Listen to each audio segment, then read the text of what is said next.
Bonjour et bienvenue. Alors, pour notre analyse aujourd'hui, la pile de sources est assez particulière. C'est le moins qu'on puisse dire, oui. D'habitude, on a des articles, des études, des notes. Là, on nous a soumis un défi un peu unique. Une seule phrase, juste le titre d'un ouvrage. C'est un exercice fascinant, un peu comme de la critique architecturale, mais où on n'aurait que le nom du bâtiment. Il faut tout deviner. C'est exactement ça. On doit déduire les fondations, l'intention. Alors, voici l'objet de notre exploration. Rencontre en français, interview avec des locuteurs autour du monde. 9 mots. 9 mots. Et notre mission, c'est de les disséquer, de voir ce qu'ils cachent, ce qu'ils promettent, et quelle vision de la langue française ça dessine, avant même d'avoir lu une seule ligne. Allons-y. Alors, le premier mot qui saute aux yeux, évidemment, c'est rencontre. Un mot qui, à lui seul, donne une direction très très spécifique à tout le projet. C'est vrai. On pourrait penser que c'est un mot un peu passe-partout. Mais si on y réfléchit, le choix aurait pu être très différent. Entretien en français, par exemple. Ah oui, ça sonne tout de suite plus formel, plus journalistique. Voilà. Ou conversation, c'est un peu plus neutre. Mais rencontre, ça implique autre chose, non? Il y a une dimension d'événement, presque de hasard heureux. Absolument. Le mot entretien, ça établit une hiérarchie. Celui qui sait et qui questionne, et celui qui répond. C'est un échange d'infos. Mhm. Une conversation, c'est plus équilibré, mais ça peut rester en surface. Une rencontre, sémantiquement, c'est un contact entre deux univers qui peut les changer tous les deux. Il y a une promesse d'authenticité, de spontanéité. C'est ça, on n'est pas dans un cadre rigide, on est dans un moment de vie partagé. Ça me fait penser à ces interviews où on sent que quelque chose s'est vraiment passé. On oublie le micro, les questions, c'est ce que ce mot semble promettre.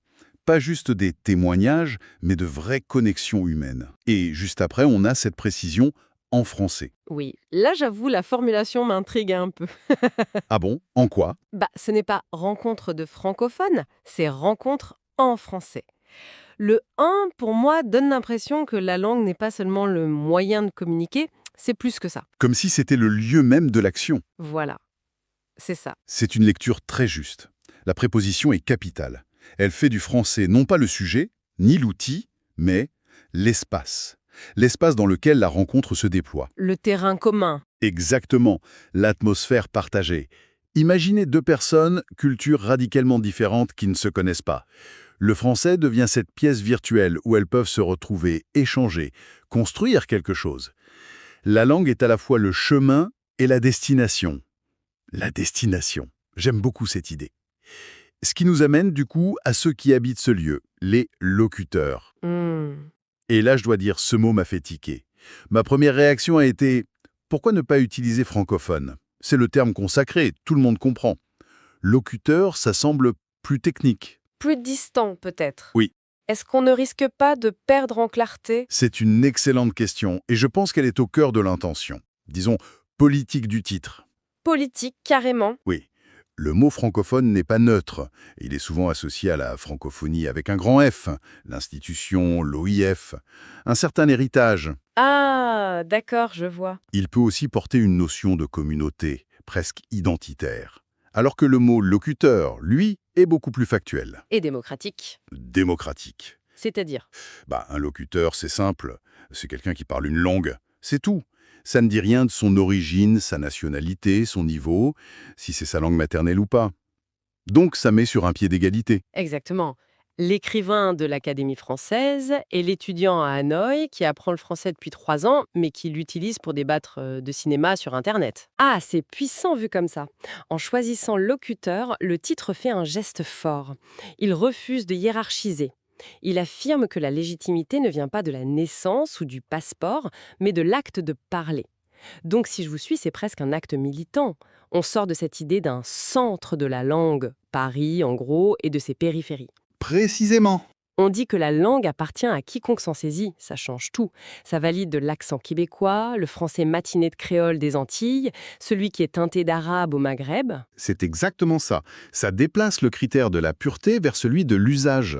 La question n'est plus parlez-vous un français parfait, mais Que faites-vous avec le français que vous parlez? Voilà. Quelles histoires vous racontez? Ça soulève une question passionnante. Où est la frontière? Si je connais 10 mots, suis-je un locuteur? Probablement pas. Mais si je peux exprimer une émotion complexe, même avec des fautes, alors là, oui, sans aucun doute. C'est une vision incroyablement inclusive. Ça me rappelle une expérience une fois à Kyoto. J'ai rencontré le propriétaire d'un petit café qui parlait un français étonnant, appris uniquement avec des films de la nouvelle vague. Oh, génial. Sa grammaire était, on va dire, poétique, mais la passion avec laquelle il parlait de Godard, la profondeur de ses analyses, il ne faisait aucun doute que c'était un locuteur, au sens le plus noble. Il habitait la langue. Ce titre semble vouloir rendre hommage à tous ces gens-là. Il légitime toutes ces appropriations singulières. Et cette idée, elle prend une ampleur folle quand on la combine avec la toute dernière partie du titre. Autour du monde, oui, là c'est comme si on faisait sauter toutes les digues. Exactement. On a établi le quoi des rencontres humaines, le où dans l'espace de la langue, le qui, n'importe quelle personne qui la parle, et maintenant, on a l'échelle, la planète entière. Là, l'imagination s'emballe. On passe d'un concept à une cartographie. Et ce n'est pas la carte des frontières politiques. Non, c'est celle des vies humaines. Je vois déjà les chapitres.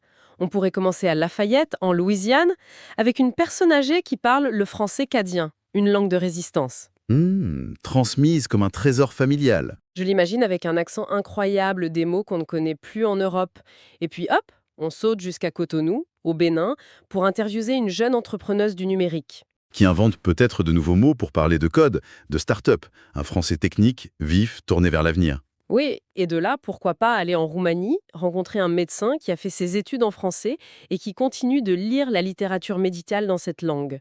Pour lui, le français, c'est la langue de la science. Ou atterrir à Pondichéry en Inde et écouter une descendante des comtois français dont le parler est parsemé d'expressions tamoules.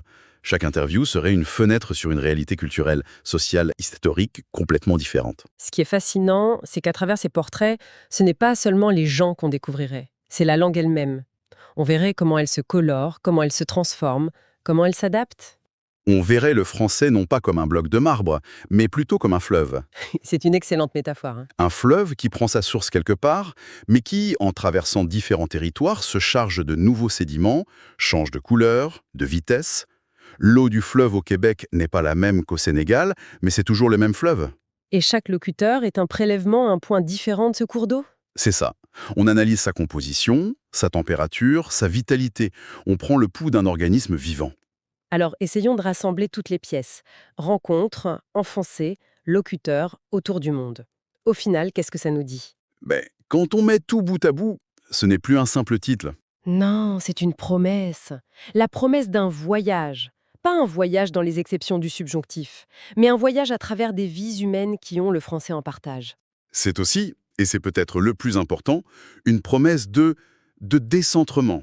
Pour quiconque a appris le français avec un idéal en tête, souvent le français de Paris, sans accent, celui des médias, Mhm. Un projet comme ça est profondément libérateur. oui, il déconstruit cette idée qu'il y a une bonne façon de parler et une multitude de mauvaises. Ah mais ça change tout pour quelqu'un qui apprend. C'est un message incroyablement encourageant. Ce titre dit « N'ayez pas peur, votre but n'est pas d'imiter un modèle unique. Votre but est de vous approprier cet outil, pour vous connecter à une communauté mondiale, diverse, fascinante.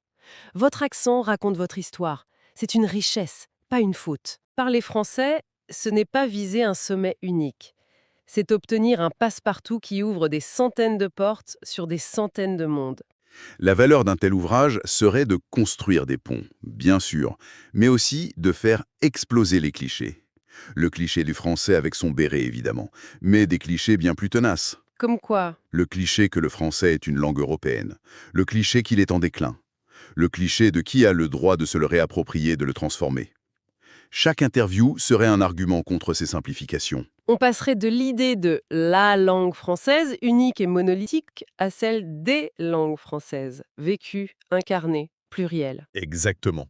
Au fond, et c'est une vérité qui s'applique à n'importe quelle langue, ce titre nous rappelle qu'un idiome, ce n'est jamais seulement un code de communication. C'est un véhicule pour l'identité, un dépositaire de l'histoire, un miroir de la culture.